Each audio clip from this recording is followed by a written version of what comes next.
Hello, people of the internet. My name is Jasmine. In case you do not know me and you are new here, hello. It's lovely to meet you. And if you have been here before, thanks for coming back. And I know it's been a while. I'm sorry. So I was going to make a really big video that was going to take a really long time, and my friends wanted to edit and like add input in on everything, and it was going to be just this big I'm coming back video to get you all excited. But scratch that. I came up with a video idea today, and it was kind of a spur of the moment thing, but I wanted to help people like me, and for the reasons I've been gone, and I wanted to give people more insight who are too close-minded or don't get like what's going on right now. So I'm going to tell you guys why I've been gone, and that's going to be my video idea today, and it's going to hopefully help maybe somebody out there, even one person, feel less alone, or give other people insight to everything. So yeah, thank you for having me back, thank you for coming back, and let's get right into the video. So where do I get started? I was gone because of this little thing we like to call anxiety and depression. My anxiety is what I initially started with, and that came around 8th grade when I moved schools. And anxiety is a funny thing. Not a lot of people get it. Well, not a lot of people I know anyway get it. It's where you feel really alone and you doubt yourself a lot and you get anxious, and it's your body's way of setting off alarms and letting you know something is wrong, but it's broken, if that makes any sense. So your alarm goes off when something's not wrong, but your brain is telling you something is wrong, and your brain tells you stuff is wrong a lot of the time. You could be talking in a conversation and your brain will tell you, oh, stop talking, it doesn't matter what you have to say because you don't matter. And so then you believe it, and your friends don't combat it, and you believe it even more. And so that's a brief summary of anxiety for you guys. I've had it since 8th grade. It was really prevalent, but I'm sure I've had it before then. But while I was really gone this last time is because of my depression. And depression, a lot of people may not get, and it may be a tough thing to understand for a lot of you guys.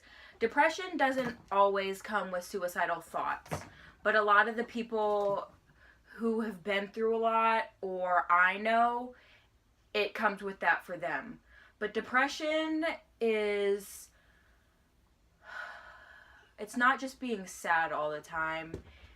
It's doubting yourself, not loving yourself, not knowing why you're here, not knowing why you deserve to live, just not understanding anything. It's a weight, a pressure on you. It takes a toll on you mentally and physically because you just don't have the capability to do it. It can be very crippling, and it's very horrible to deal with personally. A lot of people I know may not get depression or anxiety, and that's okay.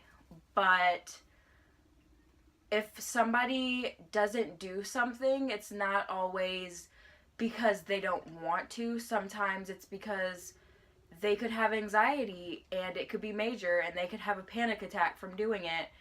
And panic attacks and anxiety attacks are something that comes with severe or just normal anxiety. I know a lot of people, my anxiety attacks, I physically feel like I can't breathe. My chest tightens. I sweat a lot. My anxiety attacks, or my panic attacks, I start throwing up. I get the chills. I physically can't function.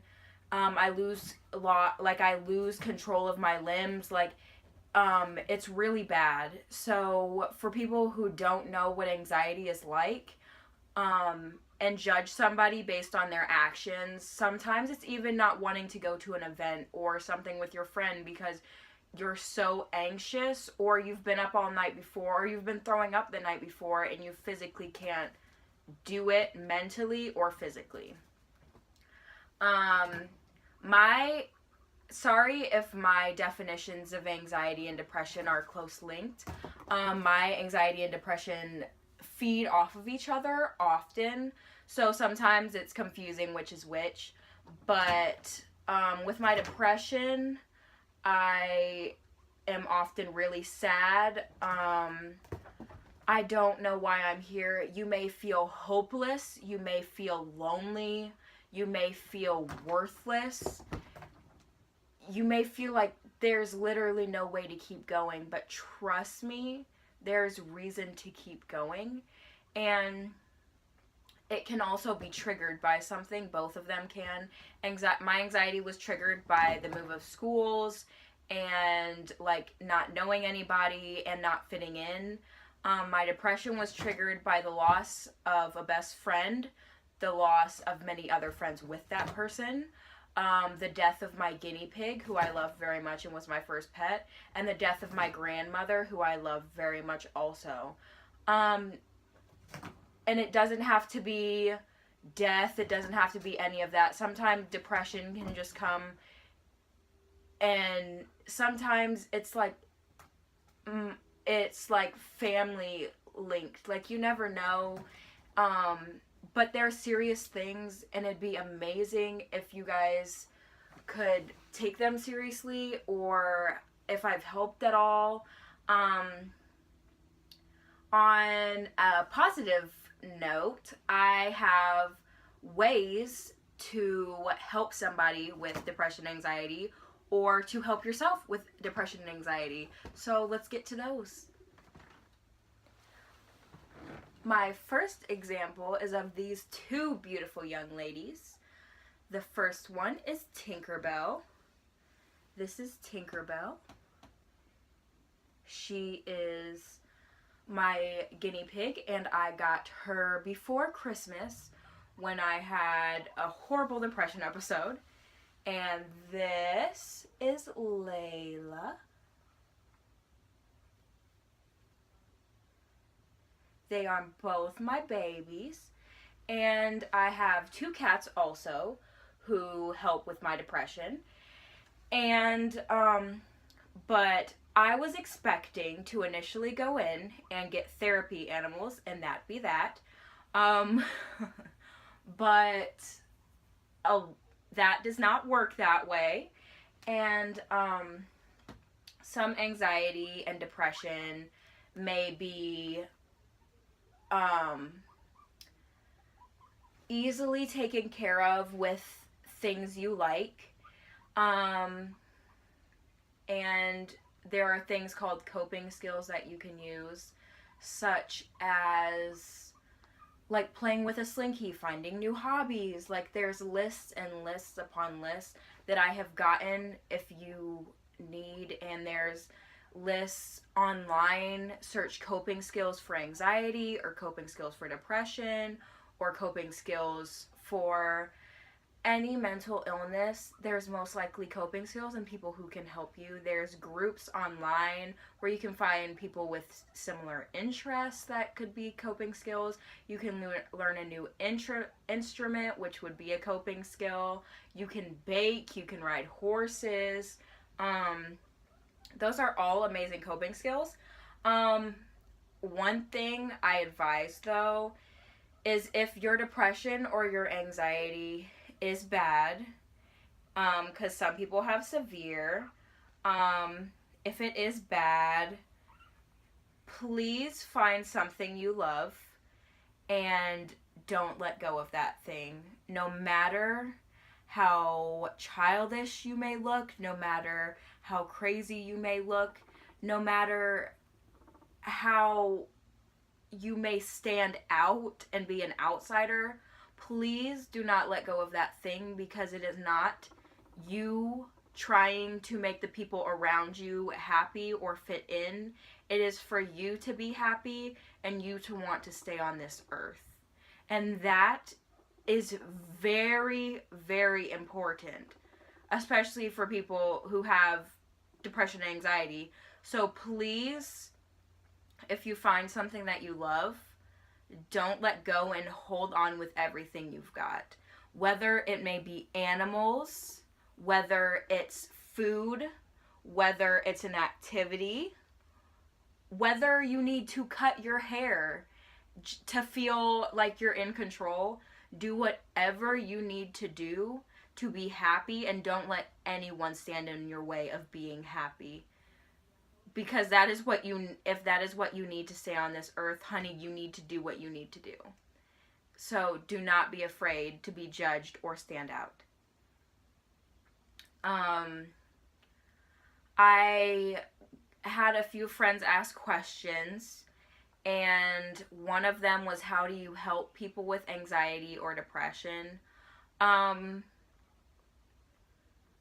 Okay, so if somebody is having an anxiety attack, or a panic attack, my best advice from personal experience is to tell them that everything is okay, everything will be okay.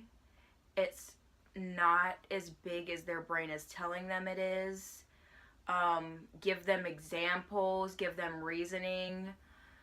Like, it could be something as small as you're afraid to play basketball with your glasses on because you're afraid they'll break, and like, it could be something so small. I do not say anxiety is small though, and not everyone has anxiety. So do not say you have anxiety if you do not. Do not say you have depression, or joke about depression if you do not. And so please tell them it's okay if you have depression. Tell that person how much they mean. Tell that person how much you care about them. Tell them what a great future you will have with them. And don't wait till the last minute to tell them these things. Please make sure you say these things and remind them of these things often, so they do not forget, because they may forget and it may be too late when you decide you want to remind them. So please say these things to them and make sure they get it.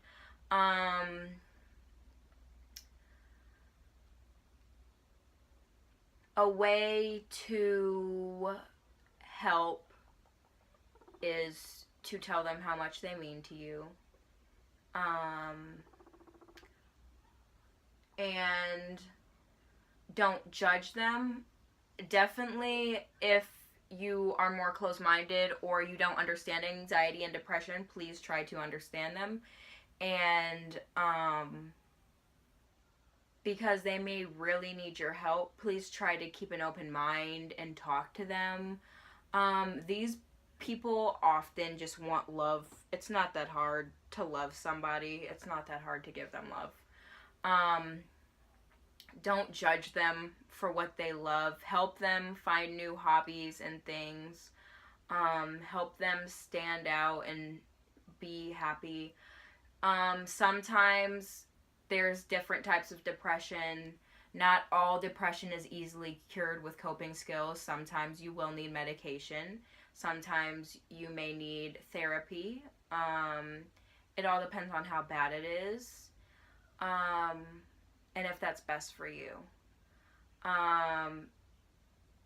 So coping skills definitely work. Coping skills is what I have used to learn over the years, and am still using and learning at this point. They don't always work, so don't get scared.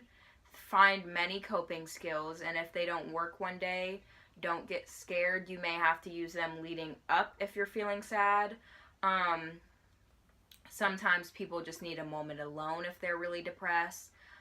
They just need some silence and to be to themselves for a little bit to think.